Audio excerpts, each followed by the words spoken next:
آج پوری دنیا کے مسلمانوں نے ایک خوش کن خبر تو سنی ہے کہ نبی کریم صلی اللہ علیہ وسلم کے گستاخ کے ساتھ اللہ رب العزت نے اپنی ہی آیات کے مصداق انا کفینا کل مستحدین ان شانیہ کا هو الابتر کے تحت جلا کر راک کر دی، اور وہ ملعون بندہ اللہ رب العزت کے عتاب کا اور اللہ رب العزت کی قدرت کا اور اللہ رب العزت کے انتقام کا ایسا نشانہ بنا۔ اور یہ بات یاد رکھیے، کئی مرتبہ اللہ تعالیٰ عجائب قدرت میں سے مسلمانوں کے کلیجوں کو ٹھنڈا کرنے کے لیے مجرموں کو ان کے سامنے عبرتناک سزا دیتے ہیں، ایک تو جس سے ایمان کو تقویت پہنچے اور دوسرا مسلمانوں کے کلیجے ٹھنڈے ہوں۔ لیکن حقیقی بات یہ ہے، یہ کام یہ جو امت کے ذمے اللہ رب العزت نے لگایا ہوا ہے کہ اگر امت کے نبی کی گستاخی ہو تو اس امت ہی کو بدلہ لینا چاہیے۔ امت اس کردار کو انجام دینے میں مکمل طور پہ ناکام ہوئی۔ اصل میں پوری دنیا کے مسلمان امت کو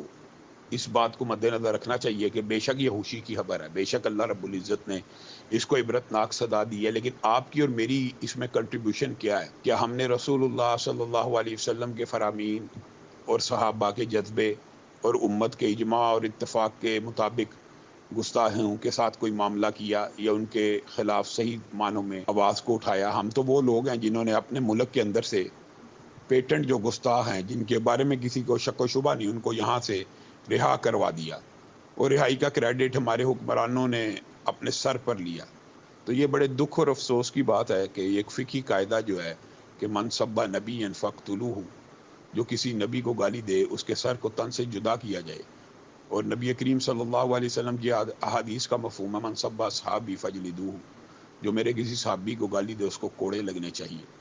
تو امت کو یہ نصیحت اور جو تلقین کی گئی ہے، امت تو اس میں ناکام ہوگی، اگرچہ اللہ رب العزت نے اپنی قدرت سے اور اپنے انتقام سے مسلمانوں کے کلیجوں کو ٹھنڈا کیا ہے اور یہ خوشگوار خبر مسلمانوں نے سنی ہے،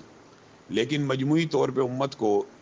یہ بات سمجھنے کی ضرورت ہے کہ اللہ رب العزت نے یہ بات جو قرآن پاک میں کہی ہے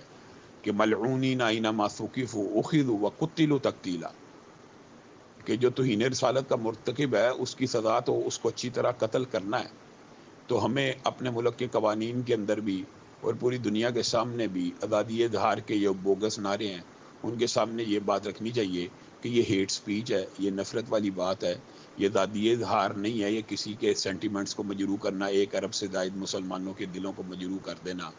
ان کے نبی کی توہین کر کے، یہ آزادی اظہار کبھی بھی نہیں ہو سکتا۔ تو اس بات کو بھی منوانے کی ضرورت ہے، اور جتنے بھی اس طرح کے گستاخ ہیں ان کو قرار واقعی سزا دلوانے کی ضرورت ہے۔